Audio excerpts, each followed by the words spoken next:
Functions. Next endocrine gland जो हमने अभी शुरू करेंगे इस लेक्चर में वो है थायराइड ग्लैंड। इसकी संरचना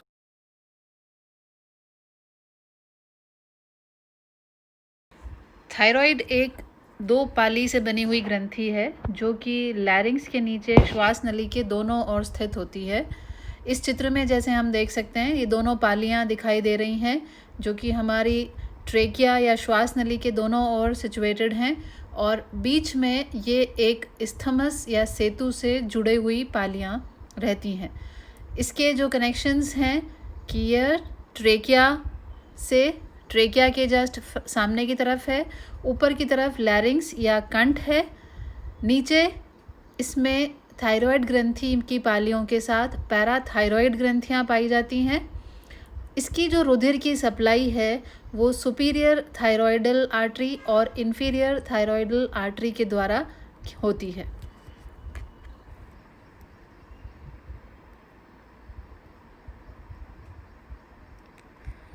थायराइड को रेगुलेट करने के लिए जैसे सभी अंतःस्रावी ग्रंथियों के रेगुलेशन में हमने पढ़ा है कि हाइपोथैलेमस एक मेन रोल प्ले करता है, तो इस केस में भी हाइपोथैलेमस, पिट्यूटरी और थायराइड एक्सिस बनते हैं। हाइपोथैलेमस से सूचना पिट्यूटरी तक और पिट्यूटरी से फिर थायराइड ग्रंथि तक जाती है। तो हाइपोथैलेमस और पिट्यूटरी जो कि मस्तिष्क में है वो कंट्रोल करते हैं थायराइड के हार्मोन का सिक्रीशन, और थायराइड से जो निकलने वाले हार्मोन हैं वो हमारे शरीर के मेटाबॉलिज्म या उपापचय को कंट्रोल करते हैं। थायराइड की हिस्टोलॉजी अगर हम देखें कि थायराइड का जब हम सेक्शन देखते हैं तो थायराइड की ग्रंथि कई फॉलिकल्स या पुटिकाओं से मिलके बनी हुई होती हैं।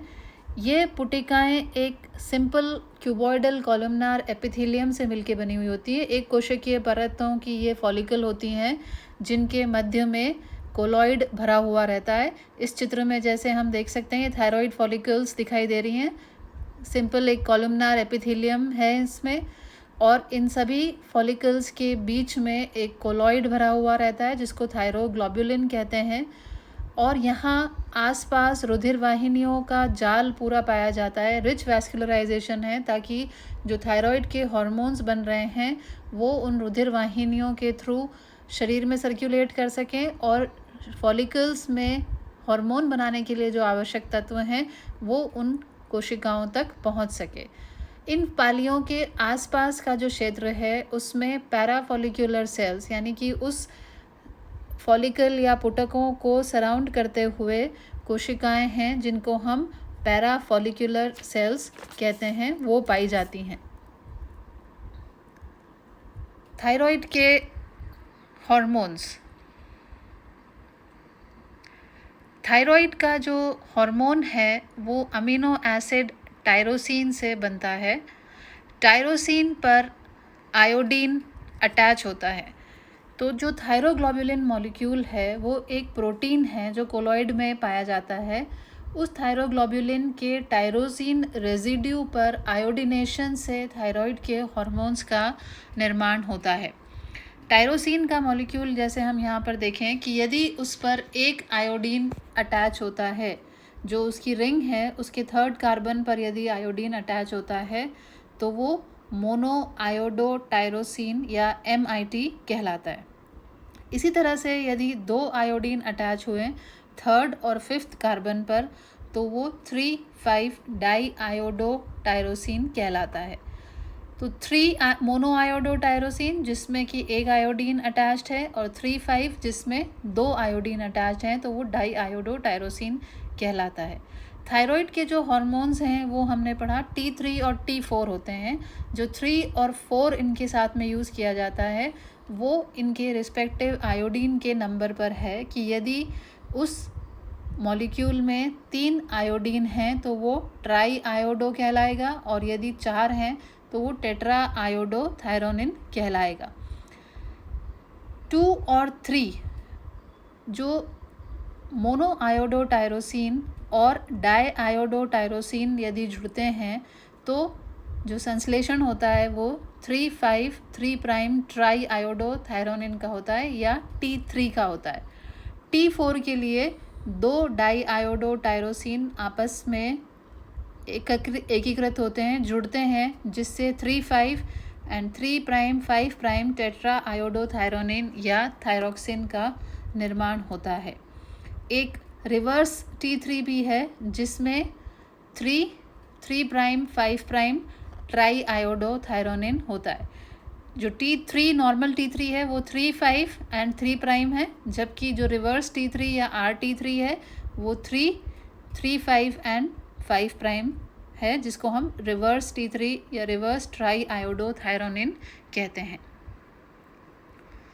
थायराइड हार्मोन के बायोसिंथेसिस के लिए कि थायराइड हार्मोन उन कोशिकाओं में किस तरह से संश्लेषित किया जाता है, इसका बायोसिंथेसिस। थायराइड के हार्मोन्स एकमात्र ऐसे हार्मोन्स हैं जिनको आयोडीन की आवश्यकता होती है और जो शरीर में भोजन के साथ ही पाया जाता है, शरीर में अन्यथा उसके उत्पादन का कोई सोर्स नहीं है। तो इसलिए आवश्यक है कि जो भी भोजन हम लें उसमें आयोडीन की मात्रा पर्याप्त हो ताकि थायराइड के हार्मोन का बायोसिंथेसिस नॉर्मली चलता रहे। थायराइड के लिए हार्मोन्स के लिए जो आवश्यक आयोडीन है वो आयोडीन रुधिर से अपटेक किया जाता है थायराइड के फॉलिकल्स की कोशिकाओं के द्वारा, जो आयोडीन पंप से उस आयोडीन को ट्रैप करती हैं।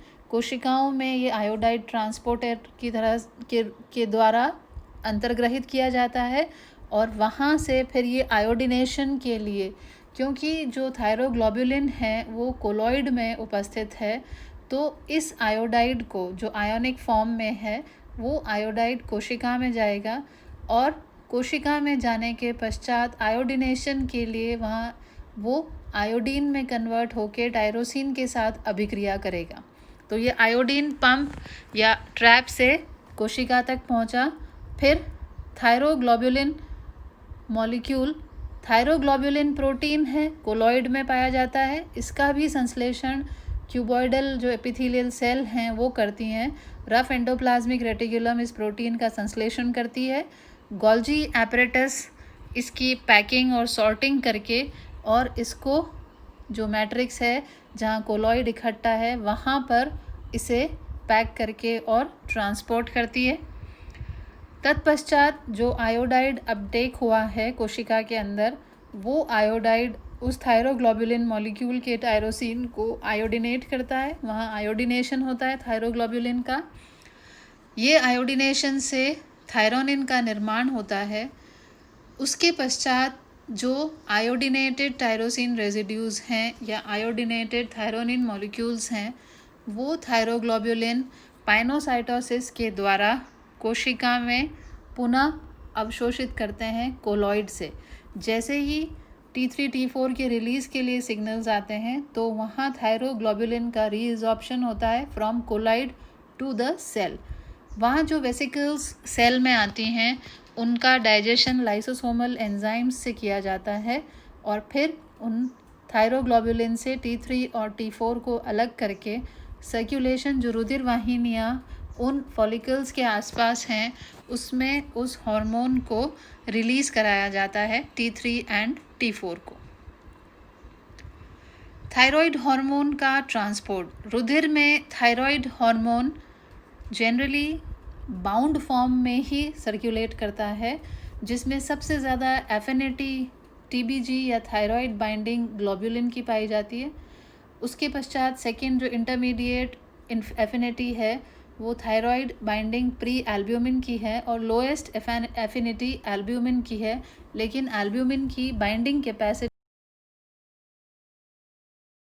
Try iodothyronine hormone, try iodothyronine hormone या T3 T4 से कई गुना ज़्यादा एक्टिव हार्मोन है या सक्रिय हार्मोन है कि शरीर में जितने उपापचयी एक्टिविटीज़ हैं, रेगुलेशन हैं, वो T3 के द्वारा होते हैं।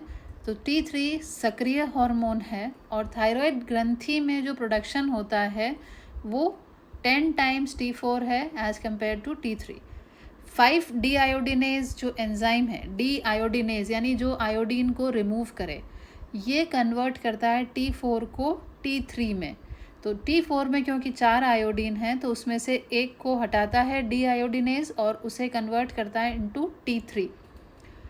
T3 से जो हार्मोन का कार्य है, T4 उसके लिए एक प्रो हार्मोन का कार्य करता है कि सर्कुलेटिंग लेवल्स में जब T3 की आवश्यकता है तो वो T4 से T3 में कन्वर्ट कर दिया जाए।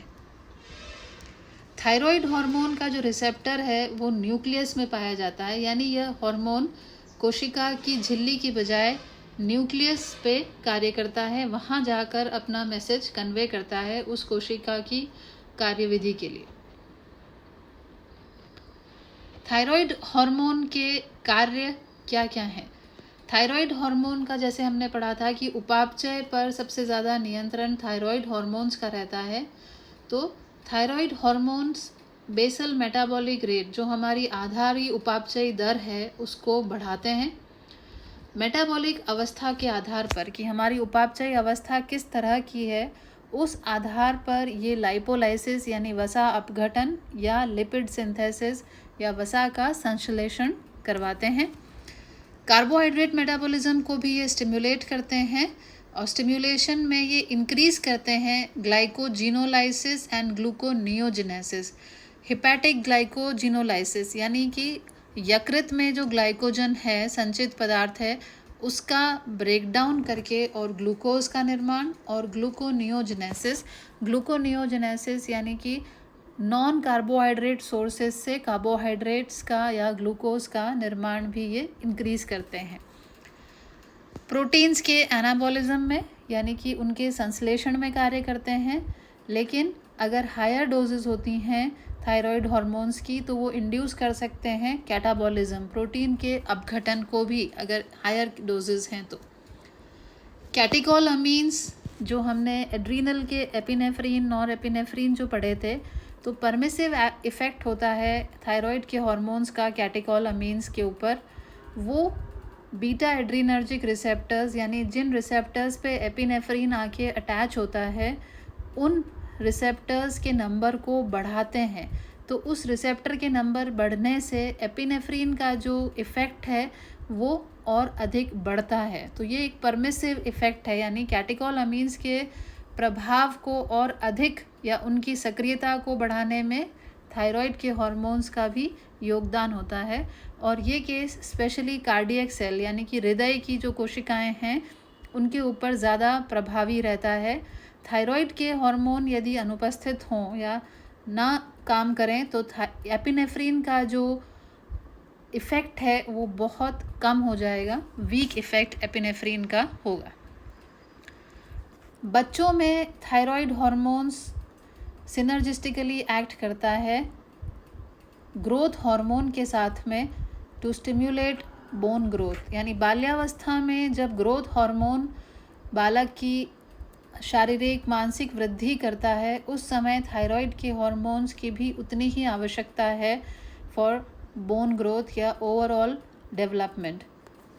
थायराइड का जो इम्पैक्ट है वो सेंट्रल नर्वस सिस्टम पे बहुत ज़्यादा इम्पॉर्टेंट है कि अगर प्रीनेटल पीरियड में यानी गर्भावस्था के समय थायराइड हार्मोन्स प्रॉपर मात्रा में अवेलेबल नहीं हैं तो वो उस भ्रूण के नर्वस सिस्टम के डेवलपमेंट को भी प्रभावित कर सकते हैं।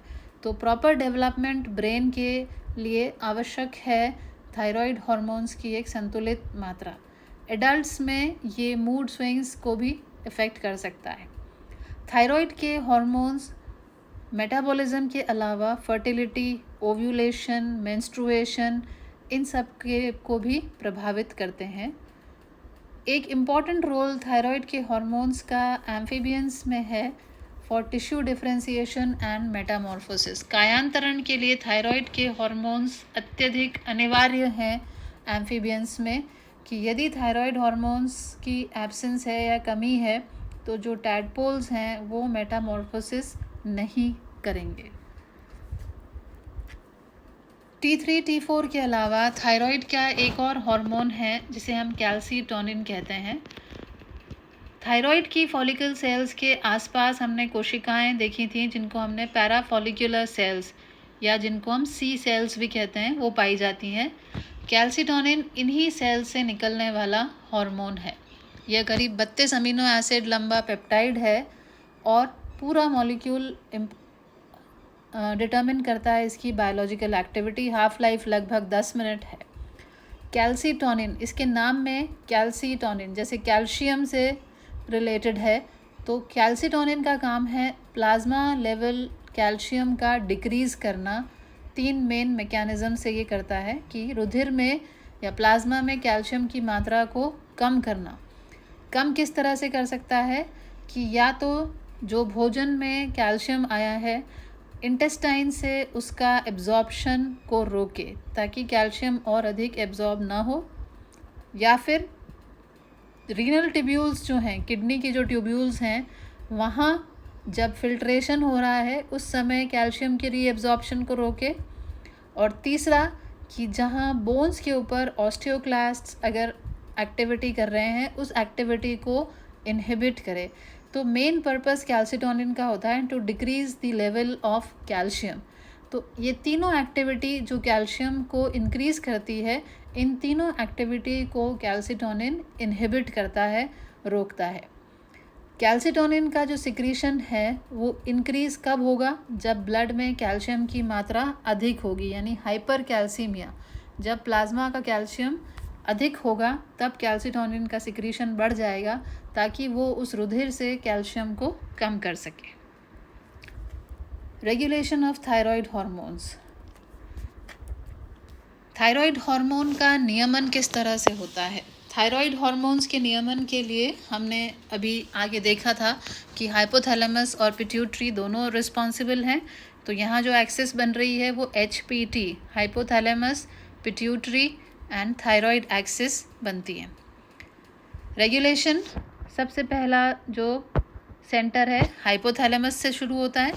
हाइपोथैलेमस से रिलीजिंग फैक्टर्स या रिलीजिंग हार्मोन्स आते हैं। थायराइड के केस में it is TRH, thyrotropin releasing hormone, जो अग्रपीयूष पर जाता है। अग्रपीयूष जहाँ से TSH रिलीज़ किया जाता है, यानी थायराइड स्टिम्युलेटिंग हार्मोन। ये TSH थायराइड ग्रंथि तक भेजा जाता है और थायराइड ग्रंथि इसके इंडक्शन से या स्टिमुलेशन से अपने दोनों हार्मोन्स T3 और T4 रिलीज़ करती है। T3 और T4 एक लॉन्ग फीडबैक लूप से हाइपोथैलेमस तक संदेश भेजते हैं कि और अधिक TRH और पिट्यूटरी तक फिर TSH और ना रिलीज़ किया जाए। जैसे ही एक आवश्यक या पर्याप्त मात्रा में T3, T4 सर्कुलेशन में आते हैं तो इस फीडबैक लूप के द्वारा हाइपोथैलेमस और पिट्यूटरी तक संदेश जाता है कि वो TRH और TSH का रिलीज़ बंद करें। ये लॉन्ग फीडबैक लूप है। शॉर्ट फीडबैक लूप की TSH जो पिट्यूटरी से आ रहा है वो हाइपोथैलेमस को संदेश दे, और तो ये शॉर्ट फीडबैक लूप कहलाता है। इन लॉन्ग और शॉर्ट फीडबैक लूप के अतिरिक्त और बहुत से कारक हैं जो थायराइड हार्मोन्स के रिलीज़ को और इनहिबिशन को इफ़ेक्ट करते हैं। जैसे हम रेड एरोज़ में देख रहे हैं कि ये फैक्टर्स हैं जो थायराइड के हार्मोन्स के रिलीज़ को रोकते हैं, और ग्रीन में जो स्टिम्युलेट करते हैं release of T3 and T4। ये फ्लो चार्ट कि कैसे हाइपोथैलेमस, एडिनोहाइपोफाइसिस और थायराइड ग्लैंड एक दूसरे से कनेक्टेड हैं for release and inhibition.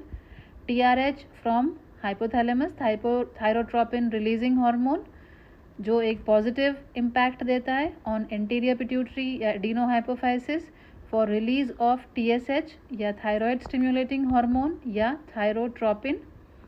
TSH thyroid पर उद्दीपन देता है, पॉजिटिव उद्दीपन for release of T3 and T4, try iodothyronine and thyroxine. इनकी रिलीज होने के बाद जैसे इनकी कंसंट्रेशन ब्लड में बढ़ती है तो शॉर्ट फीडबैक लूप और लॉन्ग फीडबैक लूप यानी T3, T4 हाइपोथैलेमस तक नेगेटिव फीडबैक लूप या नेगेटिव संदेश भेजते हैं, जिससे फर्दर TRH और TSH का रिलीज बंद होता है, और एक शॉर्ट फीडबैक लूप जिसमें रेगुलेशन है TSH के सिक्रीशन से TRH को कंट्रोल करने का। Thank you.